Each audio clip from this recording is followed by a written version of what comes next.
മുടികൊഴിച്ചിലുള്ളവരാണോ നിങ്ങൾ? ഇനി അതല്ല ഏതെങ്കിലും തരത്തിലുള്ള വൈറ്റമിൻസ് അല്ലെങ്കിൽ മിനറൽസിന്റെ ഒക്കെ ഡെഫിഷ്യൻസി ഉള്ളവരാണോ? അങ്ങനെയുള്ളവർക്ക് ട്രൈ ചെയ്യാൻ പറ്റുന്ന ഒരു അടിപൊളി ബയോട്ടിൻ പൗഡർ. അല്ലാന്നുണ്ടെങ്കിൽ വെറുതെ ഒരു സ്നാക്ക് ആയിട്ടാണെങ്കിലും കഴിക്കാം. അപ്പോൾ ഇത് എങ്ങനെ ഉണ്ടാക്കുന്നത് നമുക്ക് നോക്കാം. Welcome back dears.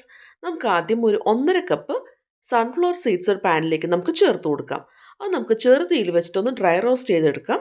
ഇത് അത്യാവശ്യം ഒന്ന് മൂത്ത് വന്നു കഴിഞ്ഞാൽ നമുക്കിത് കോരി ഒരു സൈഡിലേക്ക് ഒന്ന് മാറ്റി വെക്കാം. ഇനി നമുക്ക് ഈ സെയിം പാനിലേക്ക് 1.5 കപ്പ് പംകിൻ സീഡ്സ് ചേർത്ത് കൊടുക്കാം.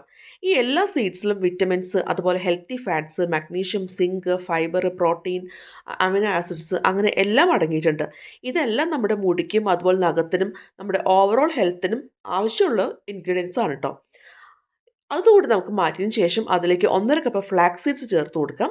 ഈ എല്ലാ തരം സീഡ്സ് അതുപോലെ നട്ട്സ് ഒക്കെ നമ്മൾ വറുത്തെടുക്കുമ്പോൾ അത് റെഡി ആയിന്ന് അറിയുന്നത് അതൊന്ന് പൊട്ടി വരുന്ന സൗണ്ട് നമുക്ക് കേൾക്കാൻ പറ്റും. ആ ഒരു പാകം വരെ വേണം നമ്മൾ വറുത്തെടുക്കാനായിട്ട്. ഇനി നമ്മൾ അതിലേക്ക് 1.5 കപ്പ് കപ്പലണ്ടി തൊലി കളഞ്ഞത് ചേർത്ത് കൊടുക്കുന്നുണ്ട്. അതും നമുക്ക് കരിഞ്ഞു പോകാതെ ചെറുതീ വെച്ചൊന്ന് വറുത്തിട്ടൊന്ന് മാറ്റാം. ഇനി അതിലേക്ക് നമ്മൾ 1 കപ്പ് ആൽമണ്ട്സ് അതുപോലെ തന്നെ 1 കപ്പ് കാഷ്യൂ നട്ട്സ് ഇത്രയും കൂടി നമുക്ക് ചേർത്ത് കൊടുക്കാം. ഇതിലും നമുക്ക് ആവശ്യത്തിനുള്ള എല്ലാ ഇൻഗ്രീഡിയൻറ്റും ബയോട്ടീനും സിങ്ക്, ഫോസ്ഫറസ്, കോപ്പർ ഇതെല്ലാം അടങ്ങിയിട്ടുണ്ട് കേട്ടോ. ഇനി അതിലേക്ക് നമുക്ക് 1 കപ്പ് വാൾനട്ട്സ്. ഈ വാൾനട്ട്സ് ഓപ്ഷണൽ ആണ്. ആവശ്യമുണ്ടെന്നുണ്ടെങ്കിൽ മാത്രം ചേർത്ത് കൊടുത്താൽ മതി. നട്ട്സൊക്കെ കഴിക്കാൻ മടി കാണിക്കുന്ന കുട്ടികളൊക്കെ ഉണ്ടെന്നുണ്ടെങ്കിൽ അവർക്കൊക്കെ ഉണ്ടാക്കി കൊടുക്കുമ്പോൾ വാൾനട്ട്സ് ഒക്കെ നമുക്ക് ഇൻക്ലൂഡ് ചെയ്യാവുന്നതാണ്. അത് നമുക്ക് മാറ്റിയതിന് ശേഷം 1.5 കപ്പ് ഓട്സ് കൂടി നമുക്കൊന്ന് വറുത്ത് മാറ്റാം. നല്ല ക്രിസ്പായിട്ട് വരുന്നത് വരെ നമുക്കൊന്ന് വറുത്തെടുക്കണം.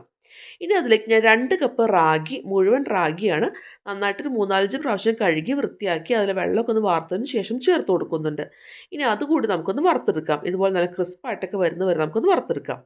ഇതെല്ലാം ചൂടാറിക്കഴിഞ്ഞാൽ നമുക്ക് കുറച്ച് വീതം ചേർത്തൊരു മിക്സി ജാറിലിട്ട് നന്നായിട്ടൊന്ന് പൊടിച്ചെടുക്കാം. നമുക്ക് പാലിലിട്ടിട്ട് വേണമെന്നുണ്ടെങ്കിൽ ഒരു ഹെൽത്ത് ഡ്രിങ്ക് ആയിട്ട് ഹോർലിക്സ് അല്ലെങ്കിൽ ബോൺവിറ്റ ഒക്കെ കുട്ടികൾ കുടിക്കുന്നത് പോലെ അങ്ങനെ കൊടുക്കാനാണെങ്കിൽ നല്ല ഫൈൻ പൗഡർ ആക്കി വേണം പൊടിച്ചെടുക്കാനായിട്ട്. ഇനി അതല്ല നിങ്ങൾക്ക് കുറുക്ക് പോലെ ഉണ്ടാക്കാനാണെന്നുണ്ടെങ്കിൽ നേരിയ തരിതരിപ്പായിട്ട് പൊടിച്ചാലും മതി.